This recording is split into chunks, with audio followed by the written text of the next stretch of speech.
입다가 암몬 자손의 왕에게 사자들을 보내 이르되 네가 나와 무슨 상관이 있기에 내 땅을 치러 내게 왔느냐?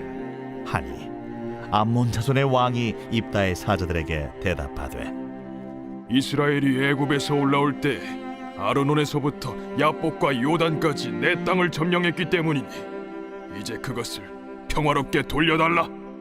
입다가 암몬 자손의 왕에게 다시 사자들을 보내 그에게 이르되 입다가 이같이 말하노라. 이스라엘이 모압 땅과 암몬 자손의 땅을 점령하지 아니하였느니라.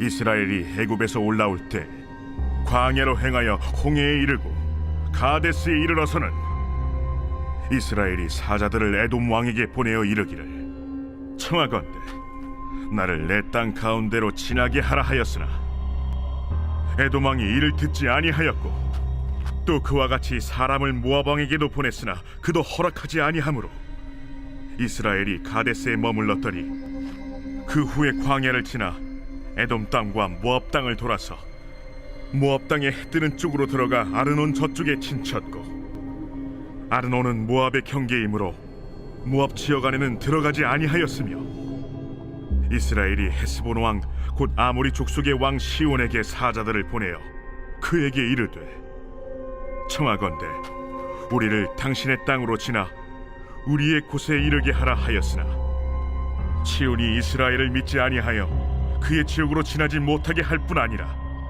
그의 모든 백성을 모아 야하스에 친치고 이스라엘을 치므로 이스라엘의 하나님 여호와께서 시온과 그의 모든 백성을 이스라엘의 손에 넘겨주시매 이스라엘이 그들을 쳐서 그 땅 주민 아모리 족속의 온 땅을 점령하되 아르논에서부터 야복까지와 광야에서부터 요단까지 아모리 족속의 온 지역을 점령하였느니라. 이스라엘의 하나님 여호와께서 이같이 아모리 족속을 자기 백성 이스라엘 앞에서 쫓아내셨거늘 네가 그 땅을 얻고자 하는 것이 옳으냐? 네 신 그모스가 네게 주어 차지하게 한 것을 네가 차지하지 아니하겠느냐? 우리 하나님 여호와께서 우리 앞에서 어떤 사람이든지 쫓아내시면 그것을 우리가 차지하리라. 이제 내가 모압 왕 십볼의 아들 달락보다 더 나은 것이 있느냐? 그가 이스라엘과 더불어 다툰 일이 있었느냐? 싸운 일이 있었느냐? 이스라엘이 헤스본과 그 마을들과 아로엘과 그 마을들과 아르논 강가에 있는 모든 성읍에 거주한 지 300년이거늘 그동안에 너희가 어찌하여 도로 찾지 아니하였느냐? 내가 네게 죄를 짓지 아니하였거늘 네가 나를 쳐서 내게 악을 행하고자 하는도다. 원하건대 심판하시는 여호와께서 오늘 이스라엘 자손과 암몬 자손 사이에 판결하시옵소서. 하였으나 암몬 자손의 왕이 입다가 사람을 보내어 말한 것을 듣지 아니하였더라. 할렐루야. 오늘 하나님의 말씀은 사사기 11장 12절부터 28절 말씀입니다. 오늘 말씀의 제목은 상식을 뛰어넘는 억지입니다. 어제 저는 충격적인 기사를 하나 발견했습니다. 요즘 오징어 게임이 유행이죠.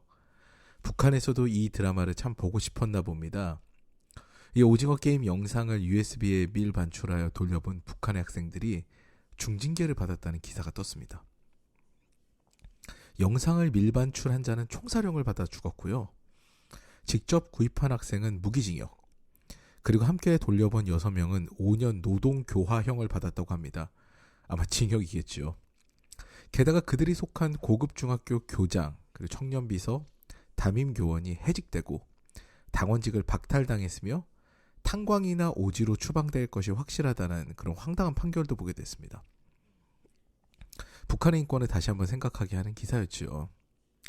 원래 공산주의자들은 본인들이 가장 평등한 사회를 만든다고 말을 하는데요. 가장 불평등한 구조, 굉장히 압제당하고 억압되는 그런 환경임을 우리는 알 수가 있죠. 참 아이러니한 일입니다. 상식적이지 않아요. 제가 신병교육대 입소해서 정신교육 시간에 들었던 황당한 이야기도 이 연장선상에 있습니다. 1950년 6월 25일, 우린 잊을 수가 없는 날이죠. 민족 상잔의 비극이 일어났던 날입니다. 6.25입니다. 이날 새벽을 기점으로 북한은 기습 침략을 시도합니다. 이때는 일요일이어서 우리나라의 대부분의 장병들은 전투 태세가 아닌 상황이었죠. 선전포고도 없이 참 비겁하게 공격한 그런 공격이었습니다. 이 6.25에 대한 설명을 들으면서 우리는 분노하기도 하고 안타까기도 하고 그런 감정을 나눴습니다. 그런데 어느 한 부분의 설명을 들으면서 우리는 모두 황당함을 감추지 못했습니다. 6.25 때 남침했다 라는 어구를 두고 북한에서는 남쪽이 침략했다로 가르친다는 그런 황당한 이야기를 들은 거죠. 북한이 남쪽으로 침략했다를 우리가 남침했다로 가르치는데, 이를 북한에서는 저들도 남쪽이 우리를 침략했다고 가르친다고 하는 거죠. 이 말도 안 되는 억지를 들으니까 우린 다 황당할 수밖에 없었습니다. 그게 사실이라는 게 더 황당했죠. 여러분, 억지는 상식을 무시합니다. 진리가 오면 다 밝혀진 일인데요. 그걸 덮기 위해 힘을 발휘하고 억지를 부리며 무마하려고 애를 씁니다. 바로 거짓이라는 개념이 그렇죠. 북한이 우리를 침략한 것이 진리입니다. 우리가 먼저 북한을 침략했다는 것은 거짓이죠. 상식적이지 않아요. 정말 상식적으로 장병들이 휴가를 가고 느슨하게 풀어져 있는 대한민국이 그 당시 군전력이 훨씬 앞서 있는 북한을 기습 선제 공격한다는 것부터가 비상식적이잖아요. 그런데 북한은 그 거짓을 정당화하기 위해서 거짓말하고 억지를 부리는 거죠. 상식을 뛰어넘는 억지는 왜 발생하는지 우리는 잘 압니다. 나의 욕망을 관철시키기 위해서는 거짓이 참이 되는 마법이 필요하거든요. 그것을 내 능력으로 만들려고 하는 행위가 억지입니다. 참 고약한 방법이죠. 오늘 본문에 등장한 암몬의 왕도 말도 안 되는 억지를 부립니다. 요단 동편 땅을 길르앗이라고 하는데요. 북쪽부터 차례로 보면 므낫세 반지파, 갓지파, 르우벤 지파에게 땅이 분배가 되었습니다. 그리고 암몬족 속의 땅은요, 그중 갓지파와 르우벤 지파에 가깝게 맞닿아 있었습니다. 동남쪽에 있는 거죠. 길르앗 동남쪽입니다. 그리고 그 남쪽에는 모압이 자리 잡은 걸로 역사는 기록하고 있습니다. 원래 길르앗 땅은 누구의 땅이냐?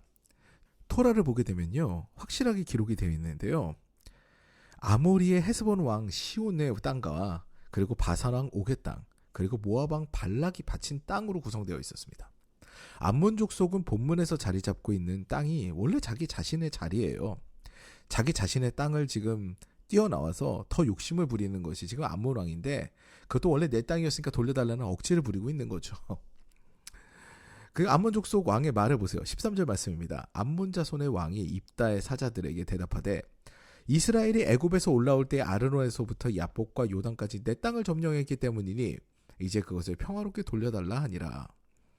그러자 입다가 알기 쉽게 구체적으로 설명합니다. 네가 말한 그 땅은 아모리 사람의 땅이고 그들이 우리에게 덤벼가지고 우리가 그들을 쳐서 멸하고 얻은 땅이야. 그러니까 억지 부리지 말고 너희들 땅에 있으렴. 이런 이야기 한 거죠.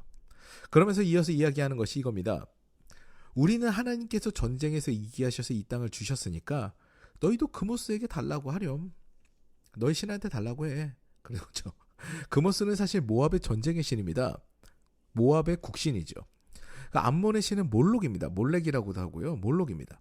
둘 다 인신제사를 받는 잔인한 신들입니다만 왜 입다는 암몬 자손에게 모압 자손의 신을 들먹였을까요? 학자들은 두 가지 견해가 있습니다. 하나는 암몬의 왕이 모압의 후손이었을 것이다 라는 것으로 너의 정통성도 의심된다. 네가 모압의 신을 가지고 암몬을 점령해가지고 그래서 암몬 왕이 됐는데 그렇다고 우리까지 점령하려고 하면 안 된다 라고 입다가 꾸짖은 것이다 라는 견해가 있고요. 다른 하나는 그 당시 암몬 자손이 그모스도 함께 섬겼고 몰록보다는 전쟁의 신에 가까운 것이 그모스였기 때문에 그렇게 이야기했을 거다라는 견해가 있습니다. 그 외에도 입다가 원래 그모스에 대한 신앙이 있었다라고 하는 좀 말도 안 되는 견해도 있는데요. 뭐 이런 견해들 다 아무튼 입다는 이 말을 한 겁니다. 너희는 너희나 신경 써라. 우리는 우리 하나님과 같이 이제 이곳에서 행복하게 살게라는 이야기를 한 거죠. 사랑하는 여러분, 억지를 부리는 것은 무엇입니까? 진리를 가리기 위함입니다. 앞서 말씀드렸듯이 거짓을 정당화하기 위함이에요. 내 욕망을 실현하기 위함이죠. 상식을 파괴합니다. 말도 안 되는 걸 강요하죠. 근데 우리가 경계해야 되는 것도 이런 부분입니다. 생각해 봐야 될 부분입니다. 요즘 한국교회가 세상에서 손가락질 받는 것이 바로 이런 이유가 있기 때문이에요. 상식적이지 않는 모습을 보여요. 주님은 말씀하십니다. 관계가 예배보다 먼저라고 하시는데 예배를 위해 관계를 어그러뜨립니다. 너희들이 하나님의 성전이라고 말씀하시는데요. 건물을 위해 사람을 슬프게 합니다. 예수께서는 누구를 위해 이 땅에 오셨습니까? 바로 우리를 위해 오셨습니다. 사람을 위해 하나님께서 오신 것이 복음입니다. 사람을 위해 하나님이 생명을 주신 것이 복음이에요.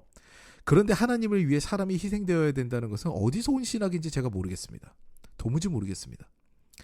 이미 주님께서 우리를 위해 희생하셨거든요. 우리가 헌신하는 것은요, 우리가 하나님께 뭘 드리기 위해서, 그게 당연한 것이기 때문에 하는 것이 아니라요, 주님께서 그 사랑을 주셨고 그 은혜와 사랑을 경험하고 그것이 너무나 감사하여서 우리가 자발적으로 그 헌신하는 것이지요. 그것이 자발적으로 이루어지는 것이지, 우리가 주님을 위해 희생한다?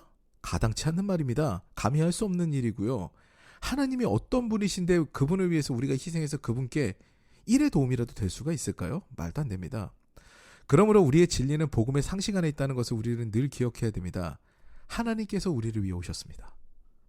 우리도 그 사랑을 본받아서 우리가 사랑을 베풀 수 있는 곳으로 나아가야 됩니다. 그것이 진짜 그리스도인의 삶이지요. 오늘도 그런 삶을 살기로 결단하시며 기도의 자리로 나아가시는 저와 여러분 되시기를 주님의 이름으로 축원합니다. 이제 우리 말씀을 기억하시면서 오늘 이 새벽에도 잠잠하게 주님 앞에 나아가서 주님과 깊은 대화의 시간, 주님께 내 삶을 아뢰는 시간을 갖도록 하겠습니다.